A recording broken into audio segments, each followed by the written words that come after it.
All right, let's talk a little bit about last week. That was obviously a much better game than what we played the week before. The transition on the offense was obvious. We did a lot more movement. I thought our guys were more comfortable in what they were doing. We had one of our offensive linemen back, starting guard, that basically missed most of the practice the week before the first game. He looked much more comfortable. I thought our offensive line was much improved in terms of our run blocking. We looked more comfortable on blitz protection, and that's where it all starts. Hayden Moore had a terrific game. He made very good decisions. And this offense, quarterbacks are going to have to make even more decisions than we made in the offense previous. And we put a lot on the quarterback. I thought Zach Taylor did a good job of calling the game in terms of mixing it up and giving our guys a chance. That was a big football team that we played on both sides, defensive line and offensive line. They were very physical, and I knew it was going to be a good test for us. They had good skilled people in the back end on defense, and their receivers were very athletic. So that was a huge challenge for us, a big win for us on the road. Again, it all started, I thought, on offense, where we executed, didn't turn the ball over. We got good field position. We made some explosive plays that we didn't make the week before. 0 drops. And so that's the type of play that we're going to have as we get into conference play this week from our offense. Defensively, we played well at times, and sometimes we didn't play well. We didn't play a smart game on defense. We made substitutions as the game went on. You got to play more players than what we've been playing. And the guys that went in the game didn't play smart. There's some things you have to do in alignment that when you get in alignment, if you line up wrong, you're beat already. And they took advantage of us. They really did. And after the game, knowing that we won the game, it's good that our guys saw what just 1 or 2 yards can do to make a mistake in terms of alignment. And huge learning experience. But we played hard. 5 turnovers is unbelievable for this football team compared to what we've had in the past. Mike Tyson played lights out. He's a big-time football player, getting better and better. The interception he made, 2 of them, the one over the top, a receiver that basically caught the ball that he took it away from, and then one in the end zone. We hadn't made those plays in the past. We just hadn't made those. And you can tell we're more athletic because we're around the ball, we're tipping balls, we're getting more pressure on the passer. This past week, we're a little bit different in our pass rush from what we game planned, which was good. I thought it worked for us and gave us an opportunity to make the plays in the secondary. Then our kicking game. The week before, remember our kicking game, how very average we were with our field goals and extra points, and we just looked off timing. So the whole game kind of came together. I thought it would take a little bit longer to have a game like that, but it was good to do it and do it on the road, get in a positive frame of mind going into our first conference game. Houston's a big play football team, obviously ranked very high. They've been very good, not just the last 2 years. They've been good since I've been in this league. We've had some battles with them. We've had 2 in Houston. We've had 1 here in Paul Brown Stadium that we won basically on the last play of the game, and now they're coming back for a return trip from us going last year, and that was a game that kind of put us out of range for a chance to replay them again for the conference championship. We fought hard. Our players played hard. We were well prepared. We made plays. But if you just go back and look at 3 or 4 plays where we turned the ball over for a touchdown, we gave up a safety, fumbled the ball in the end zone, dropped a punt, and gave them the ball to 15-yard line, kicked an onside kick when nobody in the stadium knew they were going to kick. We were going to kick one except for our kicker. It was a game of just mistakes, and I'll take as much blame as anybody for that. But they've had an excellent football team. They came within 1 game of running the table, and then beat a so-called Power 5 team handedly in the bowl game. Fast forward to this year, they've got off to a tremendous start. They have basically the same players that they've had since I've been here. We know what they can do. Our players know what they can do. They're very talented on offense. They've got skilled receivers. They got a transfer running back, I think, from Texas that's playing. They got a quarterback that just extends plays, and that's what you do in this offense. This is a Big 12 offense. When I was at Texas Tech, you saw this every week, this offense. I mean, it's screens, go fast, run the ball, throw it deep, throw it short. I mean, they have it all. I mean, so it's going to be a game again that puts pressure on our defense. We've got to continue to get better. We've got to make plays. We've got to tackle well.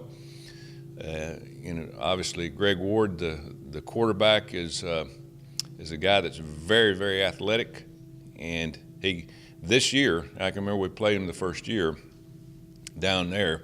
I think he even started at wide receiver in the game, and by midpoint of the game, he was at quarterback, and we did not respect his arm. He was more of a runner. Same thing again the next year here in Paul Brown Stadium when we beat him at the end of the year to tie for the conference championship. We didn't quite as much respect his arm as we did his athletic ability.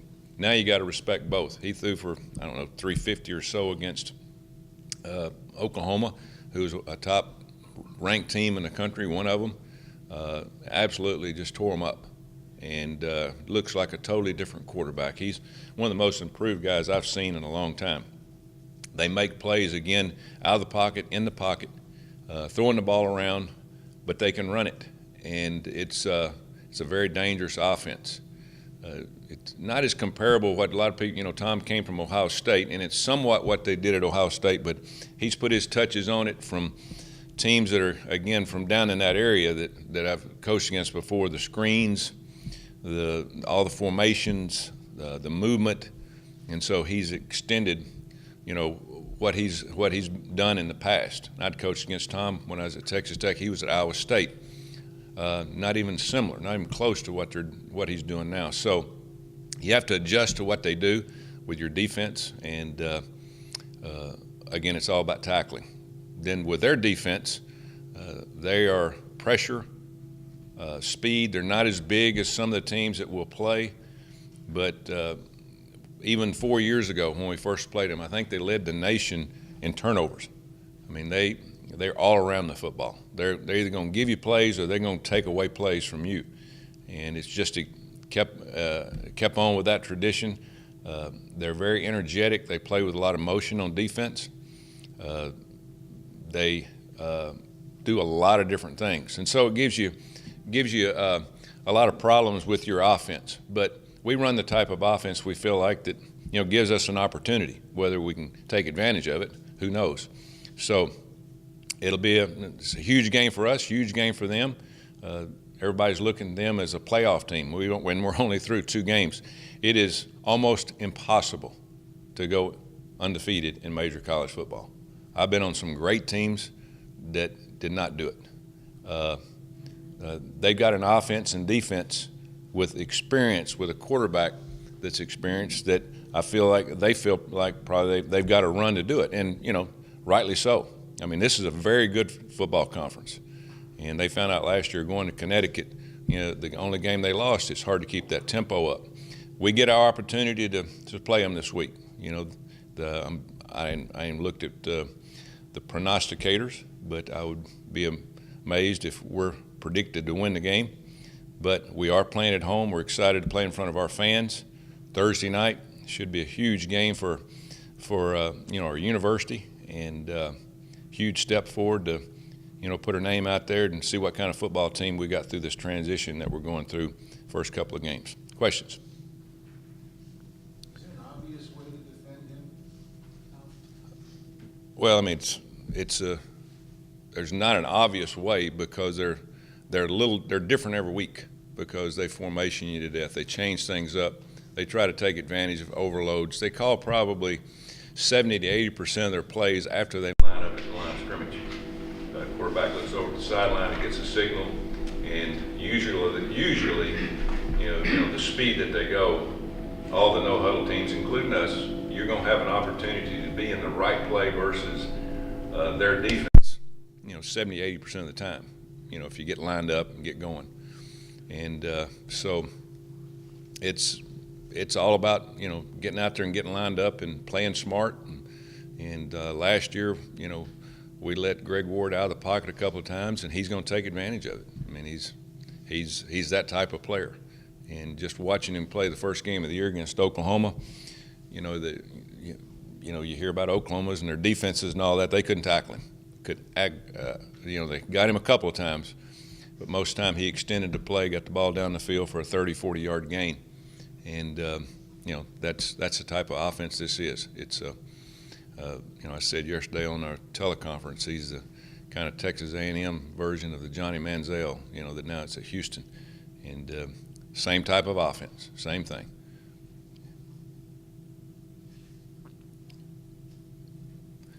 It's going to be easy, huh? I know you got one, Bill. Come on. I just want to ask you about Nippert Stadium and the amazing success you've had there in recent years. What is it about that place? More than most of the teams getting the home field advantage or something about Nippert? Well, as you said, first of all, it's home field advantage. Second, it's your students, which we get a huge turnout. Last year, I remember the Miami game. Some of the coaches from Miami after the game said we never even counted on that much crowd noise. And it's a night game. Any college football game at night, especially when all the students have an opportunity to come and be into it, it gives you the advantage. And it's given us an advantage. Now, we did lose, I think, a Thursday night game against Louisville my first year here. And I thought we were very unlucky by the weather, because sometimes the weather can take the emotion out of a game at home, because it's kind of cold. It was sleeting and raining and snowing, and we didn't have that extra punch. We had a lot from the student section, but it was awfully not near as what it was last week or what it'll be this week. But we can't count on our fans winning the game for us. We got to play well against a very good football team, but it's a early in the week game. We hadn't taken a minute off since we finished the game on Saturday, knowing it was a quick turnaround. We did a lot of pre-work on this game before the season started, but the whole thing is about players being motivated and getting people involved, the crowd involved.